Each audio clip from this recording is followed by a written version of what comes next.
ചന്ദ്രയാ അവക്ക് വളം വെച്ച് കൊടുത്തത്. ആ ധൈര്യത്തിലാ അവൾ ഇങ്ങനെയൊക്കെ കാണിക്കുന്നത്. പോട്ടേമേ, അമ്മ വിട്ടേക്ക്.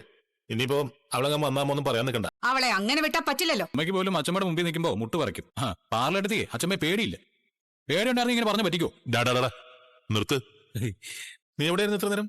ഞങ്ങളെല്ലാരും കരുതി ഇവിടുത്തെ ജോലി പിടിച്ചിട്ട് മുങ്ങിയാണെന്ന്. മുങ്ങാനോ?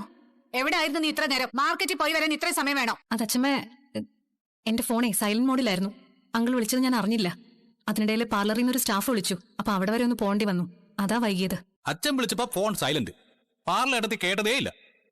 പാർലറിൽ നിന്ന് സ്റ്റാഫ് വിളിച്ചപ്പോ കേട്ടു. അപ്പൊ സൈലന്റ് മോഡിലായിരുന്നില്ല. അച്ഛമ്മേ, എന്തോ കള്ളക്കളിയുണ്ടേ.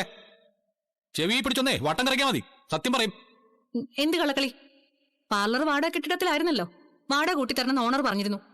അത് കൂട്ടിക്കൊടുക്കാത്തതുകൊണ്ട് അദ്ദേഹം അവിടെ ഒന്ന് പ്രശ്നം ഉണ്ടാക്കി. അതുകൊണ്ടാണ് ഞാൻ പാർലറിലേക്ക് പോയത്.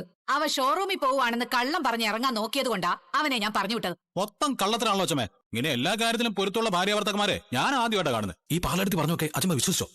ഡേടാ, നീ വെറുതെ ഏഷണി ഏറ്റി വിടാതെ പോകാൻ നോക്കിടാ. ഏഷ്യനൊന്നും അല്ല അച്ഛാ. പാർലറെടുത്തിട്ട് മോഭാൻ കണ്ടില്ലേ? എന്തോ പ്രശ്നമുണ്ട്. പാർലറെടുത്ത് ജോലി ചെയ്യാൻ മടിച്ചിട്ട് മുങ്ങി നടന്ന് ഞാൻ വിചാരിച്ചു. കടയുടെ വാടക പ്രശ്നമൊന്നും അല്ല, വേറെ എന്തോ ഒരു പ്രശ്നമുണ്ട്.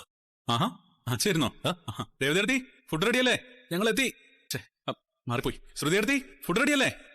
ഇപ്പൊ കറക്റ്റ്. ദേവതയാണ് അടുക്കളയിലെങ്കിലേ ഇങ്ങനെ വിളിച്ചു പോകേണ്ടി വരുമായിരുന്നു. അടുക്കളയിൽ നിൽക്കുമ്പോഴും ഇവൾ ഈ ലോകത്തൊന്നും അല്ല. എന്താന്ന് ചോദിച്ചിട്ട് പറയുന്നുമില്ല. എന്താ ശ്രുതി, എന്തെങ്കിലും പ്രശ്നമുണ്ടോ? എന്ത് പ്രശ്നം? ആദ്യമായിട്ടല്ലേ ചേച്ചി വീട്ടിലെ ജോലികളൊക്കെ ചെയ്യുന്നത്. അതിന്റെ ദേഷ്യം സങ്കടമൊക്കെ കാണും. അതിങ്ങനെ ഉള്ളിൽ കിടന്ന് തിളച്ചു മറിയുക. ഈ സീരിയലിലെ ചില കഥാപാത്രങ്ങളെ പോലെ. അതാ ഈ ഭാവം. എക്സലന്റ്. അച്ഛമ്മയോടായിരിക്കും ദേഷ്യം. അല്ല, ജോലി വെച്ച അച്ഛമ്മയല്ലേ? എനിക്ക് ആരോടും ദേഷ്യമൊന്നുമില്ല. പിന്നെന്താ മോളെ ഇങ്ങനെ? ഒന്നുമില്ല. നിങ്ങൾ ഭക്ഷണം കഴിക്കേ. നിങ്ങൾ ഭക്ഷണം കഴിക്കാനോ? അപ്പൊ നീ കഴിക്കുന്നില്ലേ? ഞാൻ പിന്നെ കഴിച്ചോളാം. നിങ്ങളൊക്കെ കഴിക്കേ. എങ്കിൽ വിളമ്പി തിന്നിട്ട് പോയി ചേച്ചി. കൈയുണ്ടല്ലോ, തന്റെ അടുത്തും കഴിച്ചാ മതി. ഞാൻ നേരത്തെ പറഞ്ഞിരുന്നല്ലോ എന്തോ കാര്യ പ്രശ്നമുണ്ട്. അച്ഛമ്മ പോലീസ് പറയലൊന്നും ചോദിച്ചാ എന്താ കാര്യം എന്ന് പാർലറെടുത്ത് തത്ത പറയുന്ന പോലെ പറയും. ഈ ശ്രുതിയേട്ടത്തെ കൂട്ടാതെ എവിടെയെങ്കിലും കറങ്ങാൻ പോയിട്ടുണ്ടാവും. അതിന്റെ ദേഷ്യം വിഷമൊക്കെ ആയിരിക്കും ഈ കാണിക്കുന്നത്. ചിലപ്പോ ആയിരിക്കും. ഇത്രയും സമയമായിട്ട് അവൻ വന്നില്ലല്ലോ. അതൊന്നുമല്ല, ശ്രുതിയെ പിണക്കുന്ന കാര്യം ഒന്നും അറിഞ്ഞുകൊണ്ട് അവളുടെ ഹസ്ബൻഡ് ചെയ്യില്ല. ഈ ശ്രുതി എവിടെ പോയി കിടക്കുന്നത്? അവനെന്താ വരാത്തെ? ഒന്ന് വിളിച്ചു നോക്കും മോനെ ശ്രീകാന്തെ. ഇന്ന് കട അവധിയാ. ഇത്രയും സമയം അവൻ എവിടെ പോയതാണോ ആവോ? ഫോൺ സ്വിച്ച് ഓഫ് ആവുന്നതൊക്കെ സാധാരണയല്ലേ അങ്കിൾ?